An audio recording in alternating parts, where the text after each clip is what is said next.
Sanggai lako mai basauri mai lo malangi endua narorongo wakana dangi wakade baruru kau kaua sa basinei tana vale tau doko era sati gokin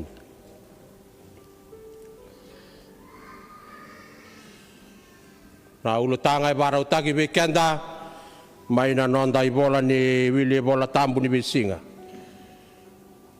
na bembuli bo bakayalo ni kalu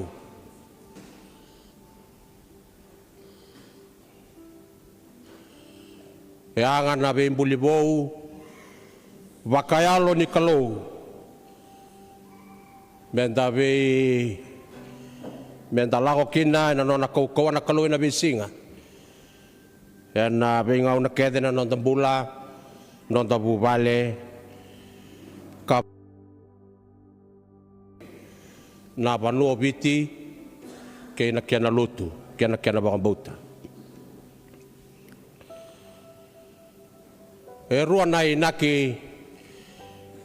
leleka ni bunau na mataka ni singa indai na kene matai na dangi sena idengu ni kalu me bembulibou na kena vareta kisaranga na dangi kena idengu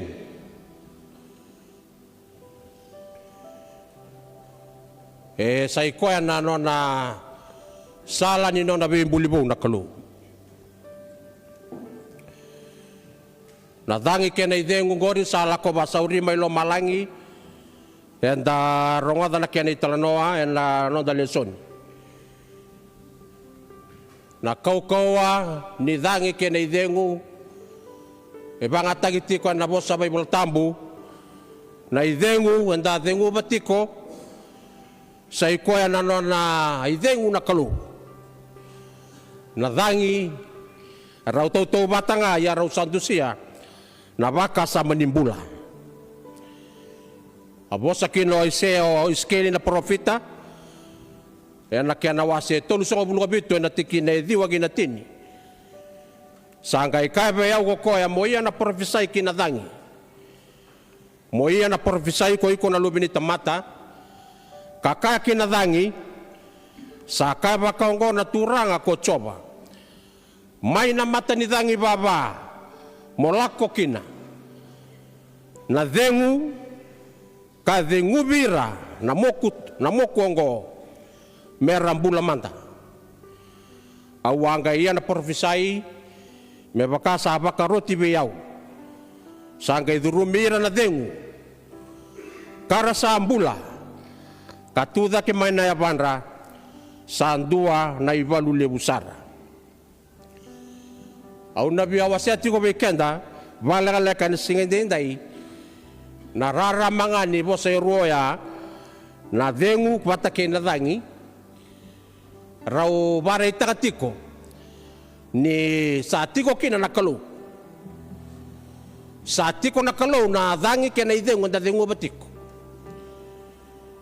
menda kako ni baka wele tak na isoli lebu karau bewe kanitiko na dangi nga batake na idengu go ke na kali masuta era tukuna na ngone na matake ndendai ni alako dake lo malangi na kalu kali masuta na tamana mesolia mai na nona ya lo tambu na bosa bakai bola tambu kuninga na imbale ni dangi batake na idengu rau sandua batanga ia sandau tiko na kalu na idengu minta kakua ni baka welea se baka wale taka bele tangori nambula na no nambula sara tiunga na kalu batake ken na be singa ken na be ngona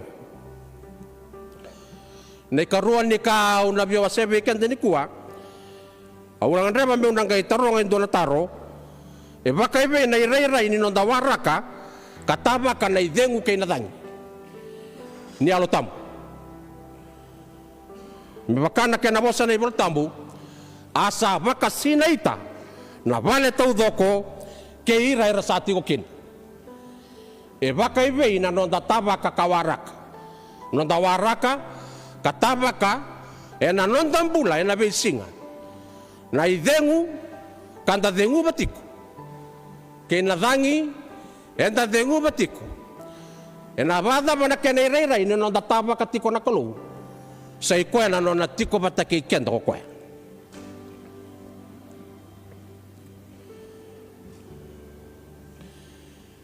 Sa talayoti ora tona ti say peli ena madhiu na kena wasa ruso nga bulgawalu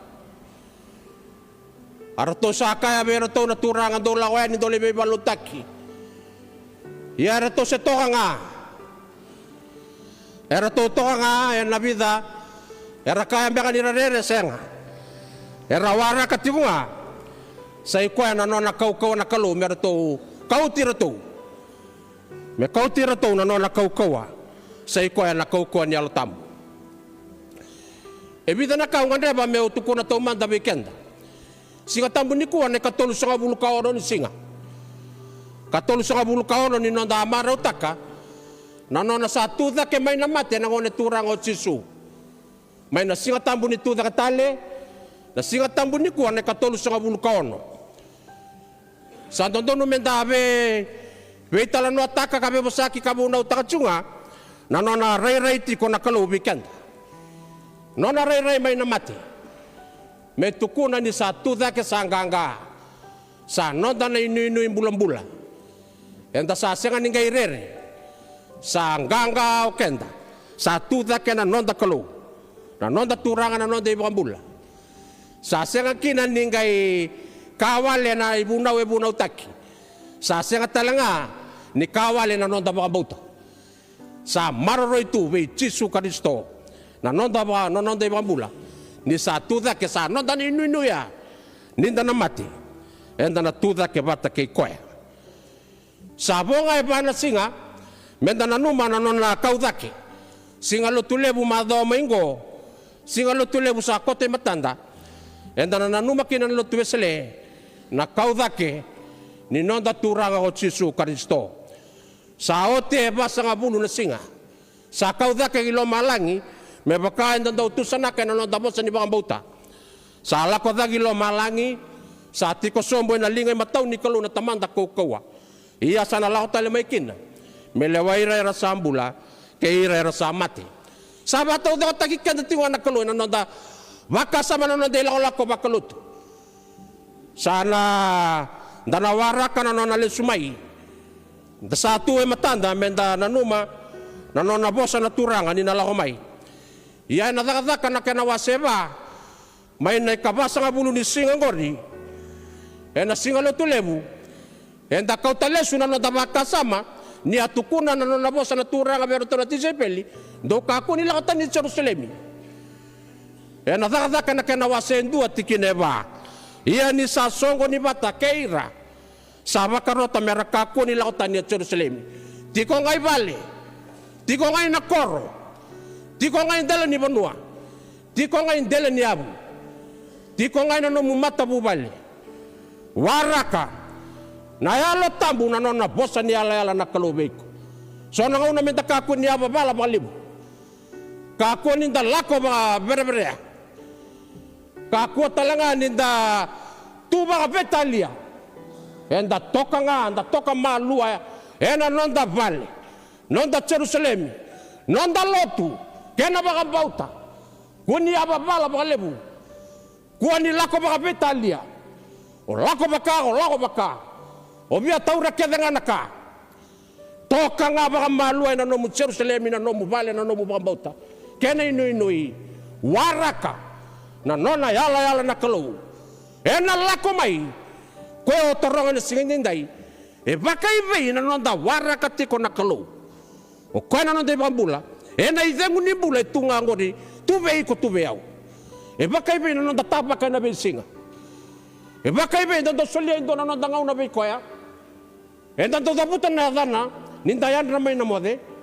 era sa dabutan na dana na manu era tangi era kaila na be kambula kedanga me bakanga na rorongo baka tebaru rusa lako may lo malang ngai duru may ke sa kaila na mata sere sa tiko na kalau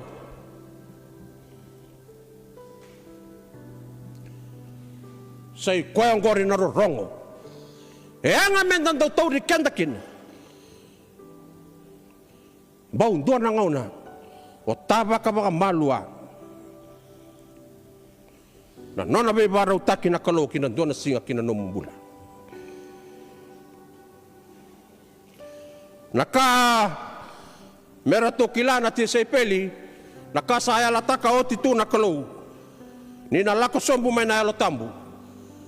E na bako ko takira to. Lebu tale naka. Babere-bere to biya tarong abe tisu. Lebu tale na taro.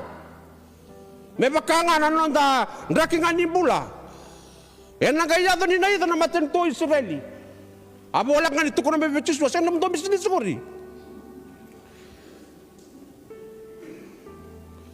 So naka enda sa ni doon minda kila enda taronga. Enda do biya bosakin.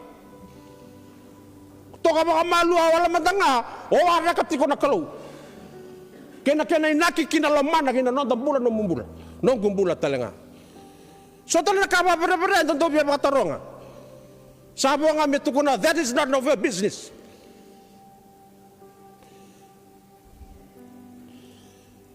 Sa biya tukuna chunga na turang abero to.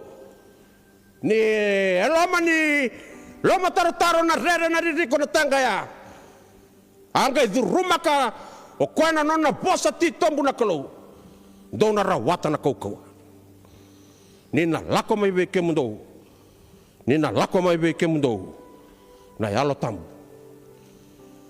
do na ngai ndo tukunyau do na tega busara mai vale tega bunga mai vale na nomu tukunyau tega busara mai del nyabu tega bu mai bero to na ngone mai vale bero to na becinani. Tega bukina. Tega buena no mu banua. Tega buena no mu koro. Tega buena no mu matasinga. Tega buena no mu lutu. Gori na ka ulu tangale tangoleba ni kwa. Na nona bembuli bou. Na kalau. Basa uringar to satatu na bangor to sare de erona tamata ro bakay sulu bula-bula ro sa may kau ti chisu kene baka nanu mena singalo tule busako te matandongo angay bo sabero to o chisu at tukura bero to kam do na kay kalili ada mo do sare matuki ni lo malangi ada mo do sare wa matuki na biaw andon do mundo sa kilati ko na ibol tabu sa andon do mundo sa kila na ibol tabu sa andon do mundo kila na ilako-lako anda sa muri mo ko chisu nga ongo o ko sa kautani dake be kemdo may kilo malangi ena lako tele may kina me bakando aray di koya ni sa lako kilo malangi sa oti na kau dake sa lako manelo tambu sangay boy do naka menda bunaw takan ni na baraw lako may naklo ni na baraw lako may ko chisu adaba na kanibata kila-kila nadaba na kena rai-rai. Enda bunaw taka nangonongo. Nanona lesu tale mai na Kristo. Nalako mai kabang sauri. Embera mandanga na sauri bani matanda. Me baka tukuna pole koronida. Ena baka sauri sara. Ena baka na sauri bani matanda. Nauwi ng dabui. Baka nga nauwi ng dabui nalako yan itin kadiwa. Na kena roronga rabando mambula lalatan na bayulo ni banua ni rasama ito ka na Israeli sa nyay kaya nga naroronga bata ni dabuyo ya naroronga bata ni dabuyo nila kami nituranga naroronga talaga naroronga malua ronga baka sauri ni nona lako main do naroronga mo o kaya nadangi baka debaruru ni alo tambu Mada ngo enta baka nanuma da sauce ngo enta baka nanuma nanona baka bulay baka ya lo chone wesele kena sala nga ya kenta manida ka tubay taltala doanga nangauna enta kilaki na yaw tamatay bola bola yaw nruka yaw malumalumo yaw sasewa yaw lakomole na salatani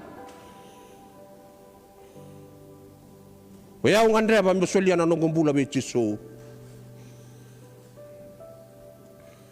Ya na be baka bulay ka na be baka bui. Ya kami doon lang na mentan daw tukuna kinakatusanaka. Tusanaka na mata ni kalau.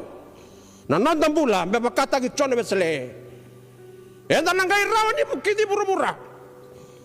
Enda nangai rawan ni lakoba na be sa utaki buru-bura. Ke bakanga enda tekin duru sombu. Da waktu sana nondan ruka. Da kerea na koko lebu. Zangi baka baru nyalo tambu. Melako mai weekend. E basi na itikenda. Mende indewan ni besau. Mai Jerusalem Samaria chutia. Adhoba na yala ke buru-bura.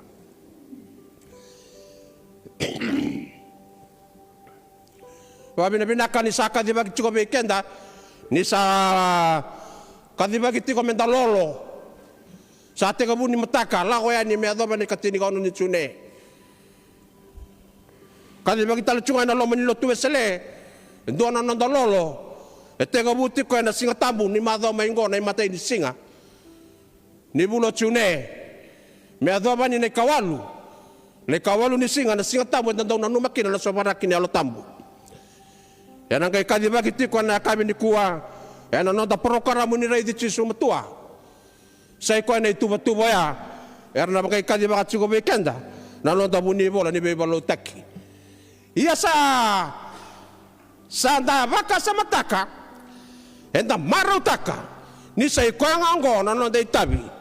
Na lewe ni lotu baka ni stoy buru-bura. Na lewe ni lotu weselebiti.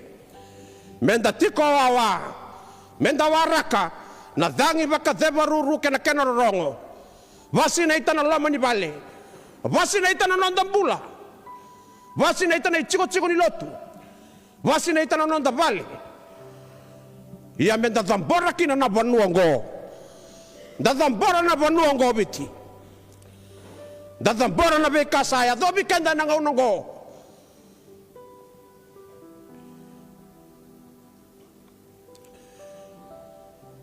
Varetaka sa lesuote bal ni bola-bola na minista ni obisa sa may kere-kere. May kere-kere kaya itong dambe bata kaya nanggasilebu. Kaya muni nanggasilebu sa kerea na luto.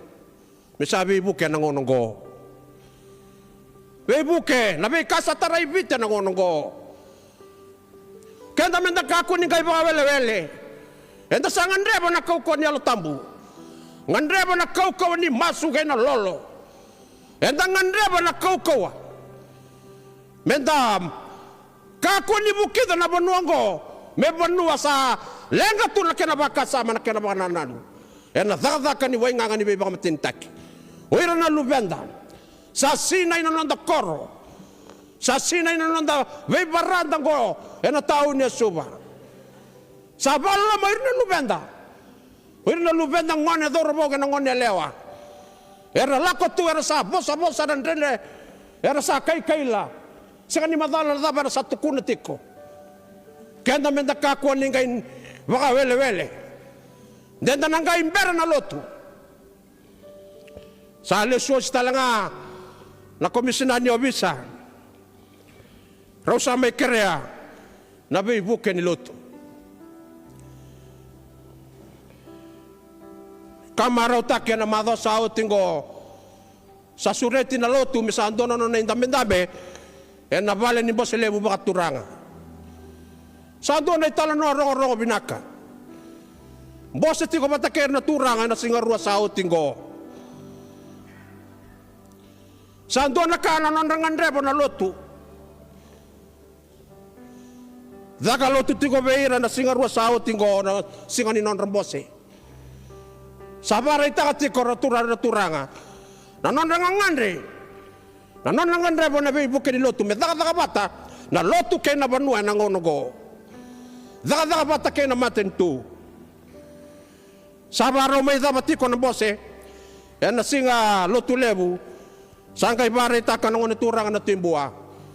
Nangonongo sabi na katindi na nga masuta enda masu enda lolo sa non de tabi. Doon na taro na profita iskeli. Sangay ka, koi ko na lubin ito mata. Enang bula rawali na swingo. Enang bula li na banuabiti. 6 bulan na nonda banua. Tukuna na profita, kemuninga na kalau. O kemuninga na kalau ni kilana kena isaw ni taro. Nanonda isaw ni taro sa tunga buwan na kalau. Na isaw ni taro ibitende inday. Na kena isaw ni taro nga na kalau. Saya nga talinduan na kena isaw ni taro. Enda lako kina. Enda bara rabi kina. Enda nuitaka. Nakalau.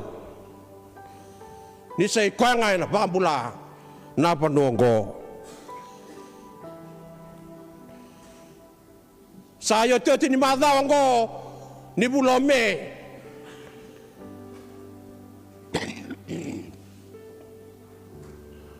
Bali bola-bola ni lotunggo sayo tiyoti toko ni nona madawa. Kaya mami samay baka tabay baki baka luto na madawanggo.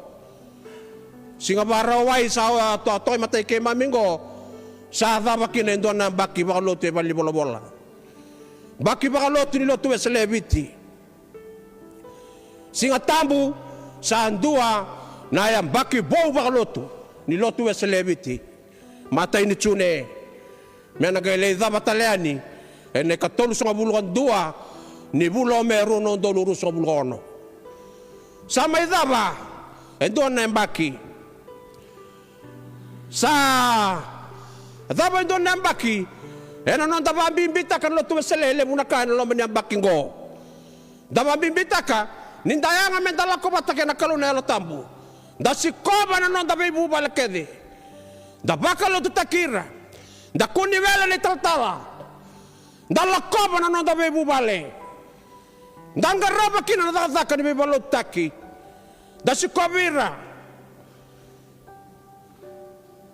Sayang baki binakatalangan nino tataw ni wili-wili. May basa sa bataki. Sa kabimbi centenary. Daw ka di ba katsuka tuirara. O kwa sa ber ni wili me wili. Halo binakamenda wili. Menda banday tagi kenda. Kunin da roaming member. Nga menda wili. Menda wili may babakos. Menda wili bura-bura da wili may lomalang.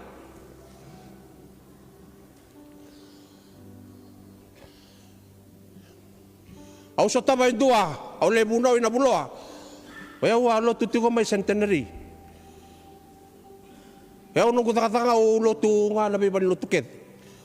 O baba ko sibi.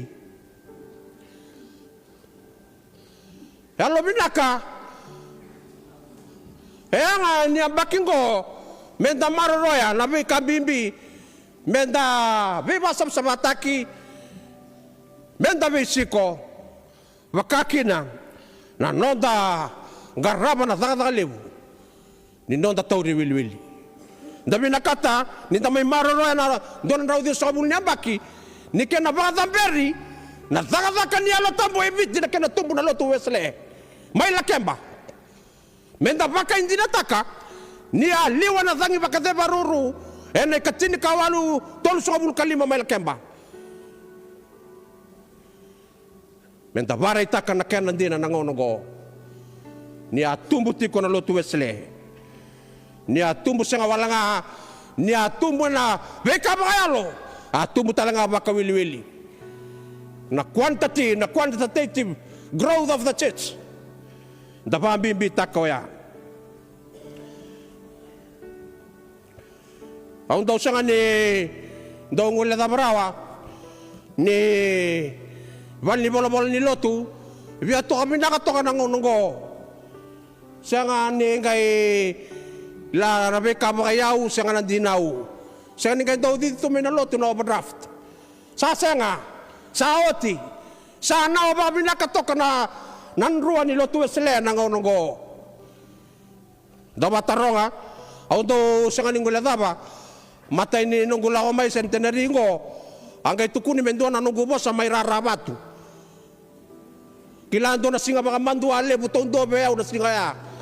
Arto siya ka mando ni kilaw na nangasango.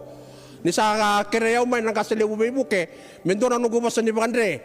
E na nema misoli. Kito matanga na toba ta kito sa rawatan na ito solsoli. Ngay tukuni tala mi ngay mo sa ni bakandre. Sando au era to na ray diaw. Au duba sra au duba. Au duba. Au vosate ko au duba. Na nunggu mandua. Ni kito asangan ni rawatan na toba ta na ito soli na singoya. Au sa kanita talaga sindo mo na toba sa na toba ta. Doon kasi nga tambang sabay ba ito ikaw sa kay mo sa merto. Ndam to talaga sa kasiliwading. Ray da. Value tagi chiko na to bata. Value tagi chiko na wasi-wasi. Doon kay sa kanila rawatan ng dato usul. Centenary baka hindi na ulewo chiko na ngonong ko. Ano binakasara? Hindi na ulas centenary, hindi na chiko na nang bali-bala-bala linlot, ni balilot ni bali-bala-bala linlot go. Ang amenda sa bata nakakita ko, amenda parita ka natakatakan niya tabo. Ni dangi mga zabaruru, sa bata nanduka, kautat tani laibi. Menda yan radake, menda parita ka, ni sa bulan na yalo tabo ni Kalo. Eliwaban na balilot na balingo. Vasi na ita na bale. Vasi na ita na yalo tabu. Na bale. Menda tuda ka da bare taka. Ni vasi na ita na bale. Na bale ni Kalo.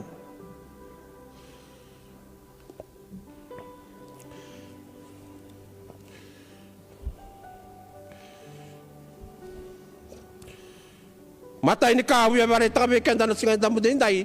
O bare taka chungo na bewekani. Ni dengu Watake na dangi erau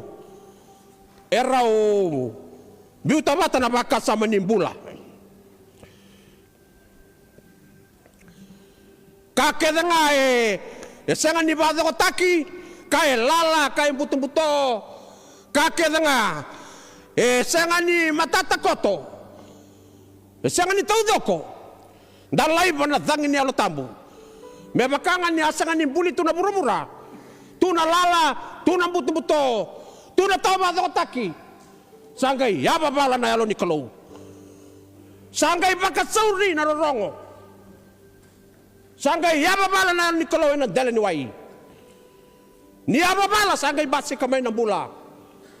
Sanggay kana Kalo rara mamay. Yani sa zakarawa. Sa ikuan na dengu, na dangi, raundusia na zaka-zaka niya lo tambugin ng dabula. E baka nga kino ng dabula. Nung munimbula ng ngone, dorobo ka ng ngone alewa, babakon centenary, damo tundo na kamate, kubo ni soso, gele, e dabuli kina. Sanggay, e alam malu-malu na Kalo. Mesolia na nonay dengu kay na dangi. Tekendur sombu, ngayon vida na udunda, e na dengu nimbula. Sando na ka nakaluya lolo monggo. Mindakin dawa wala nga na prevenian grace ni Kalo. Semberan nindayan rasayan ratu na Kalo. Nanon na loloma tau manda. Nanon na loloma soliwale. Solia chiko bikan na idengu ni bula. Mindakin dawa wala nga waya. Nanon na yalo tambu ni bula chiko batagay kenda. Gay dengu ba naka kamata waya gay bula. Asayado na tamata mealong bula. God is breath. May makata ka nga na God is love. Sa loloma na Kalo. Sabi at tuko na wikenda. Ni ba sinay tito. Nararama. Ni nonay dengu na Kalo. Sa oti ng butong-buto. Sa basi kamay na non nararama na Kalo.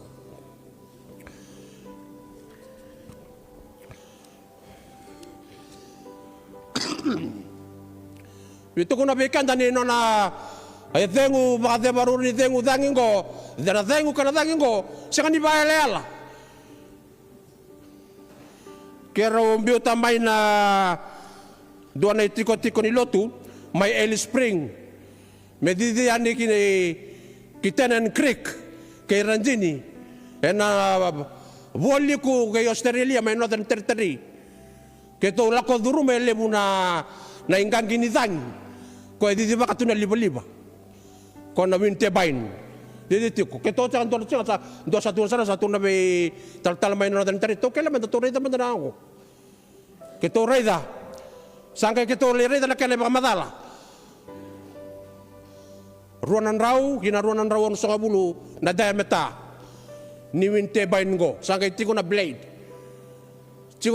sangkai wanwar tole so takina na blade to lungo sangkai tu ko na ka na bayatan na nazil sa no lamen nazil sangkai tiko kino na generator ko na generator ya nilawawo kitiko sangkai ko emesana kai ya balata banon roy na liba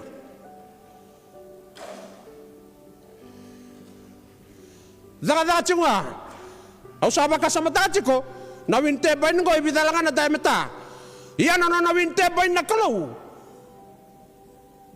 tukuna bango ko no winte bain no na winte bain na batake no na dangini baka de baruni na tambu tela bu Jerusalemi lako ni chutia lako Samaria ada bayala kay pura-pura lako ni nganggal lilingan no na generator dei no na generator kay baka tao ko na generator kadi virtonga na tisay peli lebida kamdongo so libi kamdon alo tambu sa lebu na tisay peli sa tunggo kadongo enda lako ni pura-pura enda generator taka o kana zaka lebu ni alo tambu ni kalau mendan letu kuna ka banda taka ni tutu binaka ni kalau siya ni bayale ala o kenda siya ni bayale ala madongo sa kadi na liuliu ni bebolutaki ada bes endran ni taka makin do na bebolutaki ni Suba City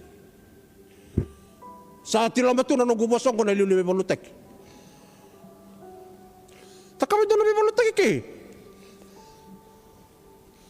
meron ni tosutukin no dami makanin ko niluto na matanito na banua satu kuno be ko mata ka sedusit sala ko so belotok leda kan do na city le melotok do na city mission le belotok sana teka mo belotok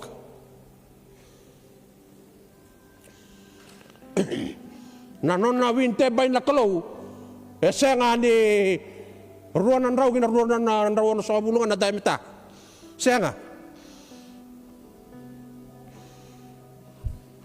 tarana bura-bura kede vareta kana na supernatural na kalau non na kaukawa non na nganga lako na tisay peli enda mai tiko endai ninda vakilana zaka lebu ni bebalu takwea era dingoma mai non dangase na lotu ba Kristo enda sabai bota na singa endai ena kenararama tinya na ibunaw ni kwa adama na irai non databa ka sewara ka non alakomai na yalo tambu ni kalau na lomanda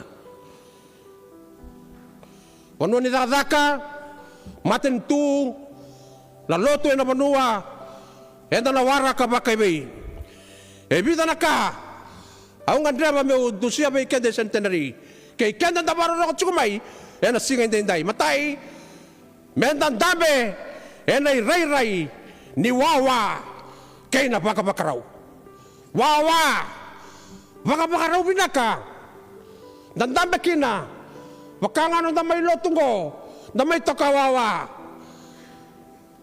damay baka-bakarau dan dame bakandua sa kunoti dambe bakandua wawa toka bakandua ibale kumanda ni lebu ng dalako talera-arawan na bosa ni kalau kakuan ni dalako tani may Jerusalemi waraka baka-bakarau lako may nanonayalo tabu na kalau da baka-bakarau baka binaka da baka-bakarau baka binaka bakarau baka binaka tu na lamanda kenelonda warau takano na lako may na kalau no na lesu baka romay kunin da baka-bakarau baka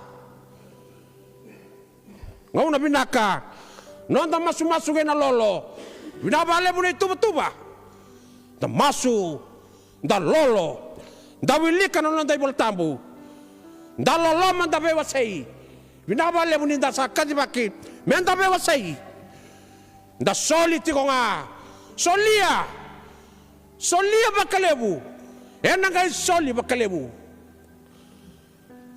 da tsunga ba kokoa da utukuna ndo nangase may nakoro sa baraw medimba yani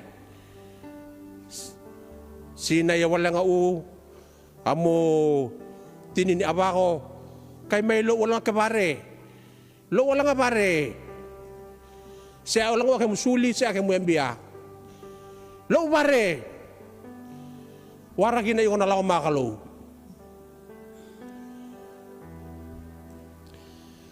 Sa duwa na tikina dedere na nonda dambe na nonda waraka na kalaulebu ena besinga databa ki koya ena nonda barau tagi kenda kani karua anga me basina itu na bale basina itu tu na bale kuani lala na bale naldusi ni basina itu na bale sabare taki ni tiko na kalu basina itu na bale tiko bata kay kenda ando dua tiko bata kay kenda ando dua na kalu durumi kenda ando dua dol solia do lava na lo mamu gana lo mu buana kalu basina ita kokoya basina ita na vanua ni nonda wawa menda wara katiko mena ya do mai na kalu na basina ita ni bale endusia na nona baka do kana kalu kina nonda bula sa lako basa uri may narong may bakana tang ibade baruro sa baka sinaiti na bale taudok kaya ni kalu na tamanda kaya na lubiana kaya na alotam sa masu pinakabale mo na isoli-soli ni alotam mo na kalu nakabale mo na naman isoli-soli ni bula be kay mami masu hindi me kay mami kakuha baka doon hindi ungulit tabi kay mani ni kundi sati ko pataka kay mami na besi nga nabukuni dengu na dangi ke mami sa dengu ba sa ibare tagitiko ni nomuni bula na kalu ke mami na yalata ni ke mami na lesuani ke mami na landaw leng garabi ke moni na yalon din na kinalo awa moni na rokobi kanto kay tiunga na ne mami bula na mami bubale kabakaki na naitiko-tiko ni loto na centenary na yade chiso ne mami turanga kay wakambula